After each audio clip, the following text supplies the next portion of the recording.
Hi guys. Oh my gosh.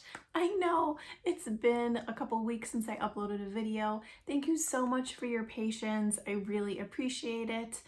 It's just really like busy time around here. What is different? I don't know. Like I'm getting one kid ready for college. I've got one that just came home from college. I'm helping my dad a lot. All like good things, life things. But at the end of the day, I'm exhausted. I want to get lost in my romance novels and I just want to like shut the day off, which has been great. But then during the day, I'm tied up with stuff, so it's hard to sit down and film. So thank you for your patience.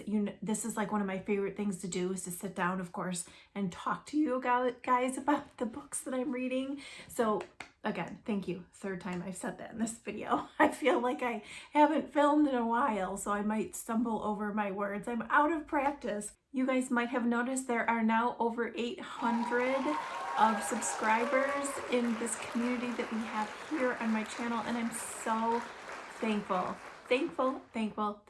for all of you guys being here. It was a goal of mine for 2022 to reach 800, and I'm so thrilled that we're there. Now it's going to be the road to 1,000. So let's get going with today's video. Today's video is on the book Unfinished Summer by Rachel De Lune. Rachel just, she had me in this one, you guys.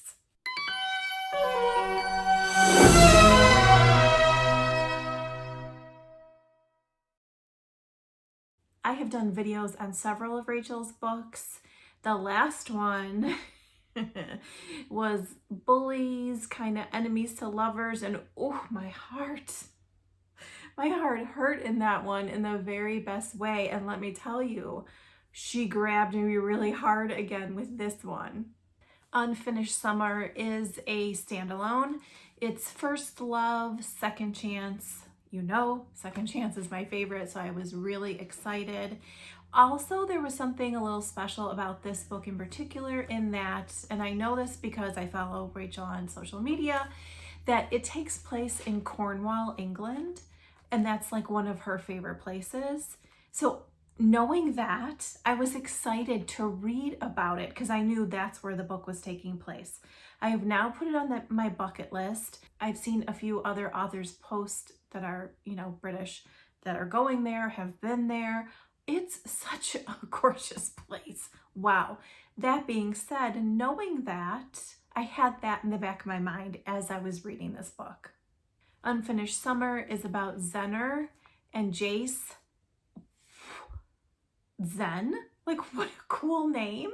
She goes by Z, she goes by Zen. Zennor when it's a little bit more serious of a situation. And let me tell you, Zen, like, there was nothing really Zen about her. She was searching for that Zen, so I thought her name was kind of interesting that way. The book is dual perspective, which you guys know I love. It is a gorgeous cover. Hello, the interior with the chapter headings. I love that attention to detail. So it is dual perspective, like I said, and we get not only dual perspective between Zen and Jayce, but also then and now. I liked the timeline and how Rachel gave us those parts of then and now. It's really obvious. It's actually in the chapter heading, so it was easy to follow. But as she's giving us the now, the present day, and knowing how Z feels, knowing how Jayce feels, knowing what's going on in their story, and then getting those then parts, the book is not light and fluffy. It is a summer romance. It is a vacation romance. It is first love, like I mentioned, and all of that and oh my God, perfect.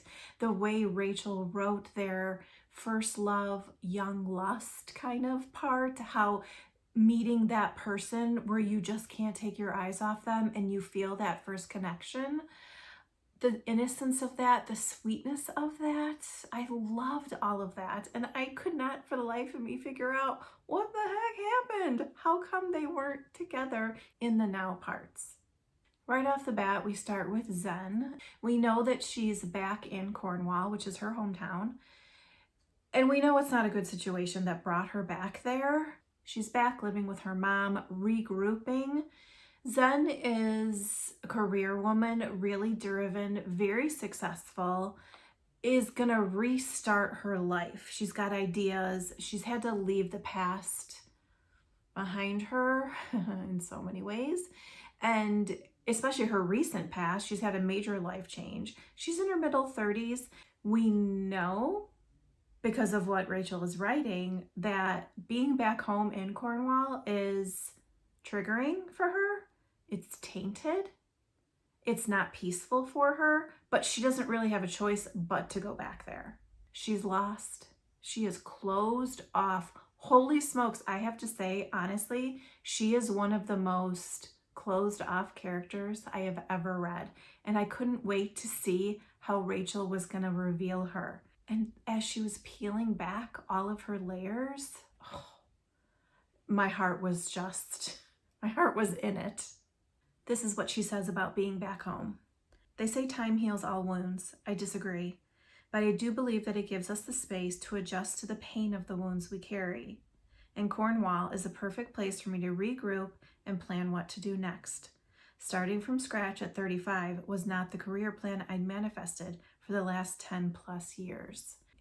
I kind of hate that saying of time heals all wounds, because as somebody who has wounds and has grief and has lost people and has, had all the things that I've had in my life, I really feel like it's such a disservice to tell people like time heals all wounds, because you know what? It doesn't. You just get used to it. So to me, that was kind of a really profound thing that she said here. Jayce visited Cornwall, like I said, on vacation with his family. He had his time there. He met her, but his time was limited. I think they were only going to be there for 2 or 3 weeks. So they have this beautiful summer fling. A fling makes it sound like it wasn't serious. It was serious, but he is going on to live his dream. He has taken a gap year and he is going to chase his dream of being a pro surfer. He is right on the precipice of doing it. And eventually that's where his journey goes, exactly where he planned it to go. And for Zen, it was a little different. So she's back, he's back. It happens almost immediately. Like, she comes home, she goes out to the local pub, he walks in, and she's like, what the hell is he doing here? Interesting, Jay says it's the last place that he felt like home. So he had traveled the world at that point, had come back after living his dream, and was going to put down roots there. Neither one of them is expecting to see each other. This is from Zen's perspective when she runs into Jayce in a now part of the book, and this is their first interaction. Like a fool, all I can do is nod, and his smile transforms his handsome face into a work of art. Gone are the boyish good looks, now he's all man, with stubble over his chin and choppy hair flecked with gray that serves to make him look rugged and sexy. But his eyes are the same. A blue and green mix that matches the sea. How is this fair? And she goes on to say, it's been years since I've thought of Jayce, let alone imagine meeting him again. So the coincidence that we're both back here at the same time is astounding and unwelcome. And then a little bit further on, suddenly I'm a teenager again, and I can feel his spell pulling me in. No, pain, anger. The burning furnace I've relied on to fuel me for those years after he left is what I need now. And for the first time in years, I pry open the locked box and let those emotions run riot. Rachel does an awesome job of writing the tension between them and the heartbreak. We don't know what happened to make Zen feel this way to him. Sure, we know they broke up, but finding all of that out as we're reading, my heart. I really did feel for her, for Zen especially. You can also feel their chemistry. They have chemistry, like, big time. And it's funny because, and I really like this about the book, They act on it a couple times, and it's Zen just kind of goes for it. And she's using him because she wants him and she misses him and she's trying to punish him. But the interesting thing is Jayce is onto it and he's like, oh, no, no, no. We're not doing that again until we straighten some of this out. And I really like that about him. I loved learning about surfing through Jayce's perspective. I know nothing about surfing. It was the perfect mix of curiosity on my part and what she gives us on Jayce's part. I have to tell you that for sure, check the trigger warnings about this book. There is a part that hit very close to home for me, and it was really hard to read it because it was something that I've been through. I mean, it's pivotal to their story and why Zen is the way she is with him and in life. So just check your trigger warnings.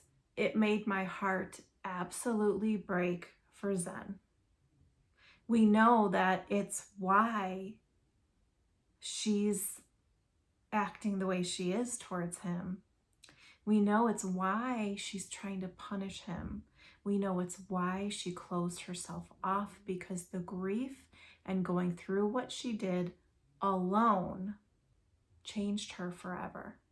This is from Zen's perspective, kind of after that time. Life, dreams, and love.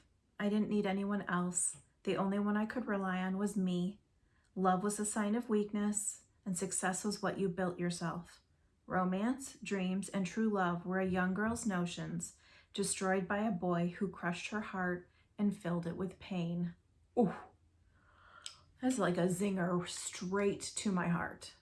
Their story is not perfect. They don't run into each other at that pub and it's like, oh my God, hi, ooh, can we do this? Should we do this? Their story is such a real love story. And you know those are my favorite kind of love stories to read. Something that's real and happens. I want that journey. I want to go through it with the couple I'm reading about, and I want them to come out the other end. I want the happily ever after, right? That being said, there was this one part in the book, and it's not necessarily supposed to be a funny part, but I burst out laughing because it was so real and I could totally picture it happening. Jayce has decided he's going to try to kill her with kindness. Him trying to get her to open up, him trying to get her to spend time with him trying to get her to turn towards him and give him another chance. He's going to kill her with kindness. So he shows up at her house in the morning with her favorite latte, and he's got a cup of coffee, and he's like, okay, I'm going to be here. This is what we used to do. I'm going to show up with her coffee. This will be a good first step. I can break through the wall. Without getting too far into it, he's standing at her door, and there is a wall next to her house that he used to sit on that summer when he was there when they met. And she would come out in the morning on her way to work, and he'd be there and he would walk her to work. So that's kind of where he's going with this.